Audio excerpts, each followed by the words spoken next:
गरीबी। पुराने साधारण कपड़े पहने एक महिला ने एक फैंसी रेस्टोरेंट में प्रवेश किया। सभी ग्राहक जो पहले से वहां बैठे थे उसे तिरस्कार भरी दृष्टि से देखते हैं। वह महिला फटी पुरानी ड्रेस पहने हुए थी और देखने में गरीब लग रही थी। परिचारिका ने तुरंत उसके पास दौड़ी। उसने यहाँ तक कि अपनी घृणा को छिपाने की कोशिश भी नहीं की और बोली, मैडम, आप शायद गलत जगह चली आई हैं। वह बस इतना चाहती थी कि जल्दी से इस बिन बुलाए मेहमान से छुटकारा मिल जाए। महिला ने घबराते हुए उसकी ओर देखा और पूछा कि क्या यह ताज भोजनालय है। डाइनिंग हॉल में मौजूद लोग कानाफूसी करने लगे और उनमें से कुछ ठहाके लगाने लगे। परिचारिका ने दयनीय दृष्टि से महिला की ओर देखा और बोली, आप सही कह रही हो, यह है तो, पर आप क्या चाहती हो मैडम? तुरंत व्यवस्थापक को बुलाओ। असंतुष्ट ग्राहकों में से एक चिल्लाया। मैंने यहाँ पहले से एक टेबल इसलिए नहीं बुक कराई है कि कोई भिखारी मुझे खाते हुए देखे।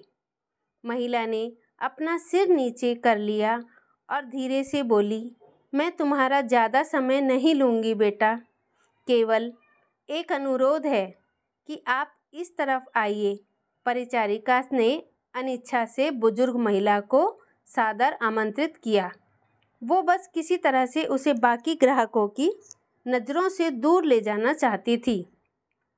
अगर मैं तुम्हारी जगह होती तो मैं सिक्योरिटी को बुलाकर इसे बाहर का रास्ता दिखाती। आपने देखा कि कैसे इसमें बदबू आ रही है। वह एक पुराना बुरा सपना है। यह सब लोग बोलकर वहां बैठे लोगों ने अपनी भावनाओं को बिल्कुल छुपाया नहीं।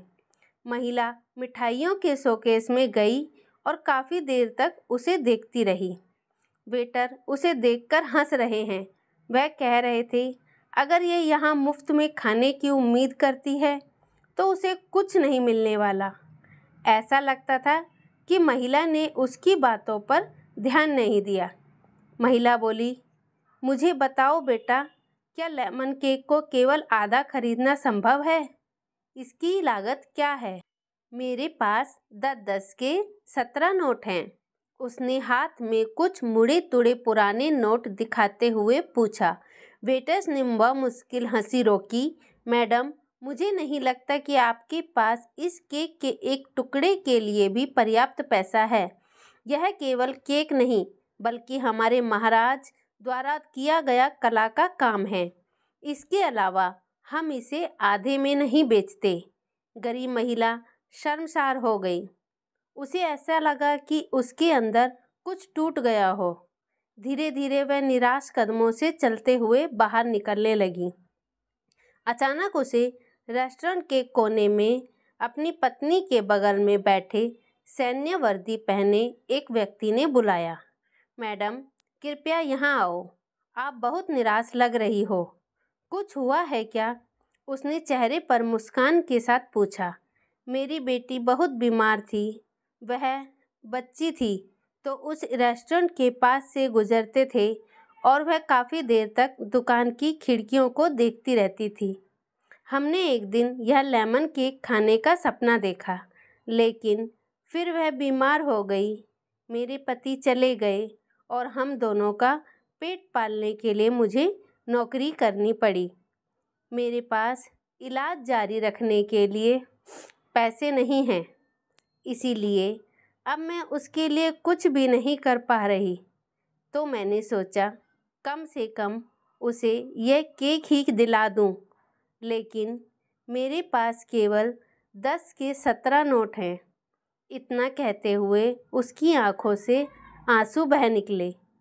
बिना किसी हिचकिचाहट के उस फौजी ने वेटर को बुलाया और उसे अपने खर्चे पर महिला के लिए एक पूरा लेमन केक पैक करने को कहा।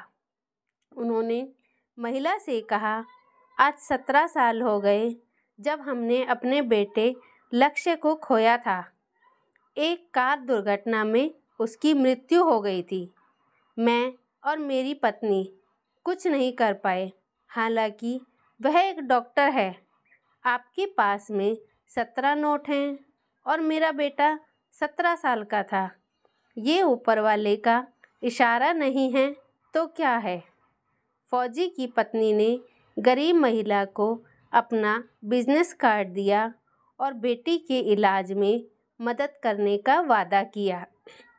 जब वेटर महिला के लिए लेमन केक लेकर आया तो महिला के चेहरे पर एक कृतज्ञ मुस्कान आ गई।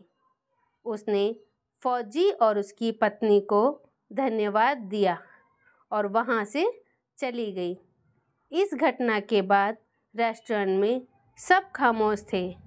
सभी को उस फौजी ने एहसास दिला दिया था कि पैसों से भले ही वो महिला गरीब थी, लेकिन वहाँ बैठे सभी लोग विचारों से और दिल के गरीब थे, सिवा उस फौजी दंपत्ति के। अब वहाँ किसी को भी हंसने का मन नहीं कर रहा था। अगर आपको ये कहानी अच्छी लगी तो आप मेरे चैनल को लाइक कीजिए, शेयर कीजिए और सब्सक्राइब कीजिए। और मैं इसी तरह से नई नई कहानियाँ आपके लिए लेती आती रहूँगी।